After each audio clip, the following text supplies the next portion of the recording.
Dans le prochain épisode de Demain nous appartient. Tandis que Benjamin prend une décision concernant Victoire, Cédric reçoit un étrange message.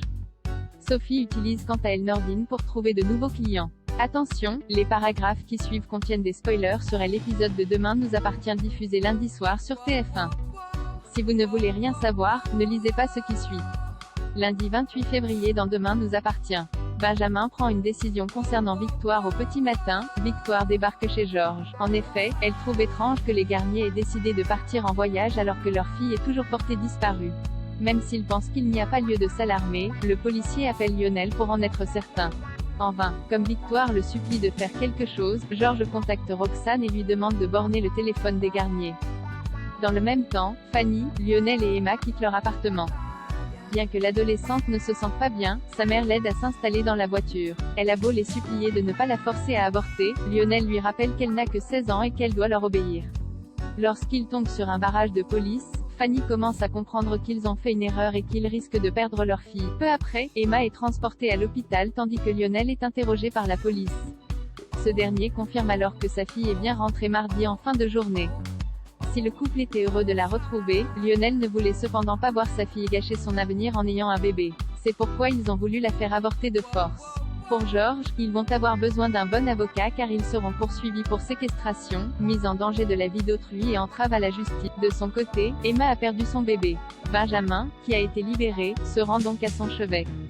Sachant pertinemment qu'elle est vaillante, le médecin assure qu'elle surmontera cette épreuve et que le moment venu elle aura un autre enfant. Devant sa bienveillance, Emma lui dit qu'elle aurait bien aimé avoir un père comme lui. Des mots qui touchent beaucoup Benjamin qui reconnaît lui aussi qu'il aurait été heureux d'avoir une fille comme elle.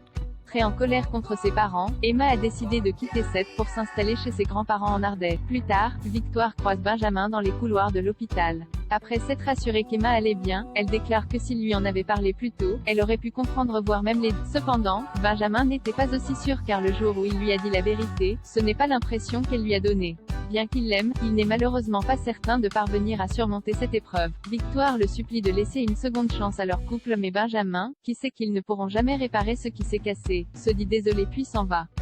Cédric reçoit un étrange message à la coloc. Gabrielle a entendu Nord pleurer toute la nuit et se rend donc dans sa chambre pour prendre de ses nouvelles au petit matin. Au plus mal, elle lui confirme que son histoire d'amour est terminée. Gabrielle lui apporte alors son soutien et la prend dans ses bras pour la réconforter. À l'hôpital, Nord annonce ensuite à Marianne qu'elle arrête son stage. Le docteur Delcourt voudrait comprendre pourquoi elle fait ce choix mais la jeune femme ne veut pas lui en dire davantage. N'ayant aucune envie de la voir partir, Marianne convoque Cédric pour tirer cette histoire au clair. Toutefois, l'infirmier prétend qu'il ne sait pas ce qui a poussé sa stagiaire à démissionner. Sans attendre, Cédric rejoint Nord pour la convaincre de ne pas gâcher son avenir à cause de lui mais elle lance que sans lui, elle n'a plus envie de rien. Cédric s'en veut d'avoir été égoïste et de ne pas avoir pensé aux conséquences de ses actes. Tandis que Nord aimerait qu'ils continuent de se voir comme avant, Cédric campe sur ses positions, précisant qu'elle mérite mieux que des moments volés. Au moment où ils repartent dans des directions opposées, Nord et Cédric rebroussent chemin pour s'embrasser fougueusement. Après qu'elle l'a prié de donner une chance à leur histoire, il accepte. Le soir venu, Cédric passe du temps en famille quand il reçoit sur son téléphone une photo de lui et de Nord en train de s'embrasser plus tôt dans la journée avec le message « Tu vas payer ». Sophie utilise Nordine pour trouver de nouveaux clients dans le rouge financièrement. Sophie n'a pas pu régler le loyer et les frais généraux à Raphaël. Elle envoie donc un message à Nordine pour l'inviter à déjeuner. De son côté, Martin propose à son fils de déjeuner avec. Malheureusement, il décline en expliquant qu'il a un rendez-vous avec Sophie.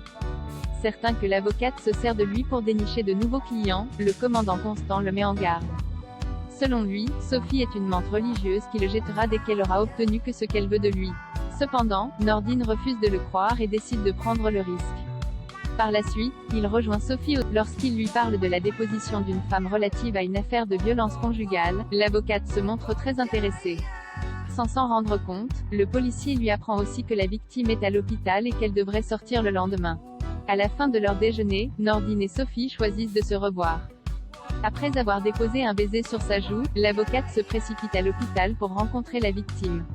Une fois qu'elle lui a promis que son mari ne restera pas impuni, Sophie lui donne sa carte ainsi qu'un rendez-vous le lundi suivant.